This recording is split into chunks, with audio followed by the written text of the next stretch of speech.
혹시 군인들이 제일 많이 먹는 라면 뭔지 아세요? 40만 장병이 선택한 라면. 군남용 라면 납품량 1위가 바로 이 제품이죠. 국내 누적 판매량으로 따지면 신라면 안성탕면에 이어서 3위고요. 그냥 판매량으로 따지면 신라면에 이어서 2위. 그리고 작년에는요, 연매출 최고 기록인 2,190억 원을 달성했어요. 연매출 2,000억 넘긴 라면이 신라면, 진라면 두 개뿐이었는데 이제 라면 시장에서 빅3가 된 거죠. 이 제품 지금까지 판매된 걸 일렬로 쭉 연결하잖아요. 그러면 지구 40바퀴를 돈대요. 자, 이번 히트 상품은요, 졸업식, 입학식 등등에서 특별한 날에만 먹을 수 있었던 음식, 짜장면을 집에서 먹어볼 수 없을까 이런 생각에서 탄생한 인스턴트 제품. 웬만한 소비자라면 한 번쯤은 나도 요리사였다는 내가 짜파게티 요리사. 짜파게티입니다.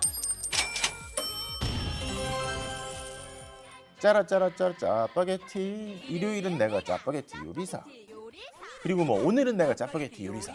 늘 일관된 메시지를 수십 년 동안 전해온 짜파게티는요, 작년 한 해에만 3억 4천만 개가 팔렸대요. 국민 한 사람당 평균 7개. 지금까지 누적 판매량이 약 75억 개로 5천만 국민이 여태까지 약 150개씩 먹은 정도래요. 아무튼 이렇게 짜파게티가 데이트할 수 있었던 이유는 뭘까요? 그건 좀 뒤에 다시 설명하기로 하고요. 근데 그거 아세요? 우리가 아는 짜파게티가 최초의 짜장라면은 아니었어요. 1970년부터 본격적으로 짜장라면 개발하기 시작한 농심은요, 옛날에 롯데가 생산했죠. 왜 형제가 싸워가지고 야 라면은 시기상조다, 아닙니다 형님 뭐 라면 해야 됩니다 뭐 이래가지고 라면 농심이랑 롯데랑 분리됐다는 얘기가 있는데, 1970년에 국내 최초의 짜장라면인 롯데 짜장면, 1978년에 삼선 짜장면, 1983년에 농심 짜장면에 이어서 1984년에 드디어 짜파게티를 출시합니다. 근데 당시에는 짜장면이 흔치 않은 음식이었으니까 연구원들이 이걸 인스턴트화하기 위해서 전국 곳곳을 맛있는 짜장면집이라면 어디든지 막 다녔대요. 토할 때까지 먹었대요, 짜장면을. 그 덕분인지요, 국내는 물론이고 전 세계 최초의 인스턴트 짜장면인 롯데 짜장면이 나옵니다. 제품이 나오자마자 너무 잘 팔리는 거예요. 하루에 9,000박스 넘게 생산을 했대요. 그럼 막 주문이 쏟아지는데 스프가 말썽이었어요. 왜 그런 경험 해본 적 있지 않으세요? 물을 적게 넣고 이렇게 저으면 이게 스프가 잘 안 묻고, 근데 물을 너무 많이 넣으면 또 약간 잘 섞이는데 싱겁고, 이런 불만이 점점 들려오기 시작하니까 딱 세 가지에 집중해서 스프를 개량합니다. 1번, 면에 잘 비벼지는 스프를 개발한다. 2번, 진한 짜장면의 맛을 낸다. 3번, 건더기를 푸짐하게 넣어야 된다. 이게 별거 아닌 것 같아도 꼭 지켜야 되는 뭐 기본 원칙 같은 거였겠죠. 아무튼 그렇게 해서 기존의 분말 스프를 개량한 모래처럼 고운 타입의 짜장 스프가 개발됩니다. 우연히 커피를 마시다가 커피처럼 물에 잘 녹는 스프를 개발해볼까? 이런 생각이 들었다고 하죠. 그래서 라면 스프 처음으로 그래듈 공법이라는 걸 도입해요. 그래듈 공법. 그렇게 해서 스프와 면이 아주 잘 섞이는 짜파게티가 탄생하죠. 가격은 한 봉지에 200원, 당시 짜장면이 한 800원 정도 했다고 해요. 그러니까 짜장면 한 그릇 먹을 돈이면 짜파게티 4봉지 사 먹을 수 있는 거였겠죠. 가격적인 면도 괜찮고 맛있고, 그래서 출시부터 선풍적인 인기를 끌었던 짜파게티는요, 춘장과 양파를 달달 볶은 맛을 최대한 재현한 볶음 간짜장맛 스프 덕도 있지만요, 짜장라면 하면 빠질 수 없는 활용점정하는 이것, 조미유의 역할도 인기에 한몫을 했죠. 그거 아시잖아요. 이렇게 마지막에 뭐 귀찮기도 해서 안 넣는 사람들도 있는 것 같은데, 조금 넣으면은 뭔가 이렇게 윤기도 나면서 촤르르 뭐 이렇게 뭐 풍미도 살아나는 것 같고.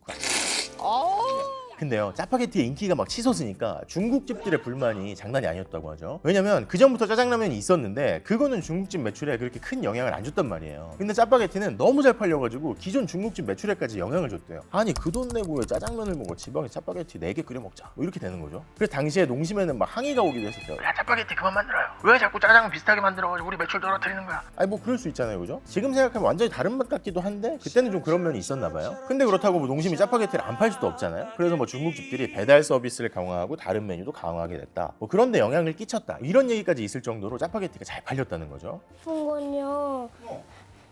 스파게티 먹고 싶어. 그리고 짜파게티는 모디슈머라는 말로도 유명하죠. 수정하다는 말에 모더파이, 그리고 소비자라는 말에 컨슈머, 모디슈머. 예를 들어서 실제로 분식집 같은 데서 판매가 되는요, 짜파게티에다가 체다치즈에다가 계란 후라이, 이걸 뭐 짜게치, 짜치게라고도 하죠. 오징어 짬뽕에다가 짜파게티를 합쳤다는 오빠게티. 야, 이거 진짜니? 무한도전에 나왔었어요. 아 그래? 양파를 많이 넣었다는 양파게티, 그리고 신라면과 결합했다는 신파게티 등이 있어요. 아무튼 근데 그 중에서도 가장 유명한 변형 레시피가 바로 너구리와 짜파게티 함께 끓인 짜파구리죠. 이 짜파구리로 무려 2차례에 걸쳐서 짜파게티의 위상이 업그레이드 됐어요. 이게 무슨 소리냐, 2013년에 아빠 어디가에서 보여줬던 윤후의 짜파구리 먹방, 그때 뭐 열기가 엄청났잖아요. 그리고 2019년에 개봉해서 아카데미 4관왕을 거머쥔 영화 기생충에 나오는 한우 채끝 짜파구리, 영화가 흥행하면서 짜파게티 해외 매출이 전년 대비 2배 이상 증가한 150만 달러를 기록했다고 하죠. 뭐 혼밥의 영향도 있고 코로나의 영향도 있어서 그런지 계속 짜파게티 잘 팔려요. 2020년에 짜파게티 매출이 전년 대비 19% 증가한 2,190억 원에 달합니다. 근데 뭐 한우 짜파게티 나 잘 모르겠던데 구워 먹는 게 더 맛있는 것 같아. 그리고 짜파게티 자체도 마케팅을 잘했죠. 물 들어올 때 룰을 잘 정한 거예요. 소위 기생충 특수를 누리기 위해서 아카데미 시상식 다음 날부터 발빠르게 움직였죠. 자사 유튜브에 짜파구리 조리법을 11개 나라 언어로 번역해서 막 올린 거예요. 그리고 매번 짜파게티, 너구리 뭐 합쳐가지고 짜파구리 만들려면 불편한 사람들도 있을 테니까요. 이걸 합친 단일 상품 짜파구리를 새로 출시하기도 했죠. 그 와중에 뭐 이연복 셰프를 내세운 팔도 짜장면, 액상수프 유명하죠. 그리고 오뚜기에 북경반점 등등 해가지고 경쟁 제품들이 시장에 많이 풀려 있는데 짜파게티에 적수가 되지 못하고 있어요. 짜파게티의 위상이 독보적인데 그나마 옛날에 경합이 됐던 거는 삼양 짜짜로니 정도? 이경규 씨가 나온 광고가 엄청 유명했었죠. 짜짜로니는 자연스럽게 삼양 짜짜로니. 왜 알아? 몰라? 나도 모르고 싶다.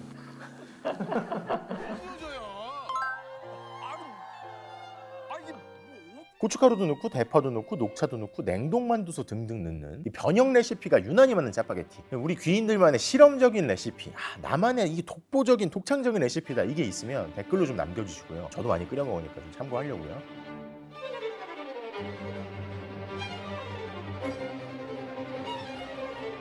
그리고 잠깐 중요한 거, 농심연구원들이 추천하는 짜파게티 레시피는요, 물을 막 끓이다가 8스푼 50ml만 남기고 물을 버리는 거래요. 아무튼 그러면 짜파게티 드실 때 원한다면 트러플 왕창 넣고 한우 막 채근 막 때려 넣어도 될 정도로 부자 되시기를 바라면서 이번 편 마치겠습니다. 짜장은 간짜장 돈 좀 있음 3번 짜장 술 먹은 남자